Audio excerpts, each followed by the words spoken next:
आणि कुठल्याही परिस्थितीमध्ये आरोपी कोणीही असो, कोणीही कुठल्याच आरोपीला या ठिकाणी सोडलं जाणार नाही।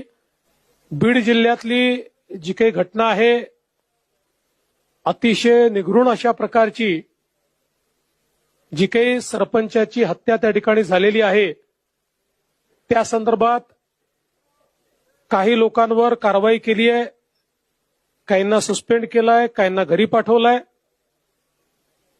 3 आरोपी सापडले आहेत, 4 आरोपी अजून आपण शोधतो आहोत, लवकरच ते सापडतील। केस सीआयडीला दिली आहे।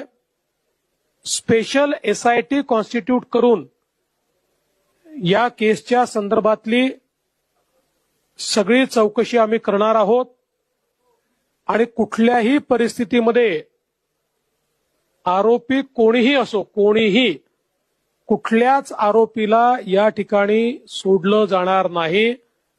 अशा प्रकारच्या घटना या महाराष्ट्रामध्ये गांभीर्यानेच घेतल्या जातात आणि गांभीर्यानेच घेतल्या जातील। त्यामुळे एसआयटीच्या माध्यमातून सगळे धागेदोरे शोधून काढण्याचं काम हे निश्चितपणे या ठिकाणी आपण करू।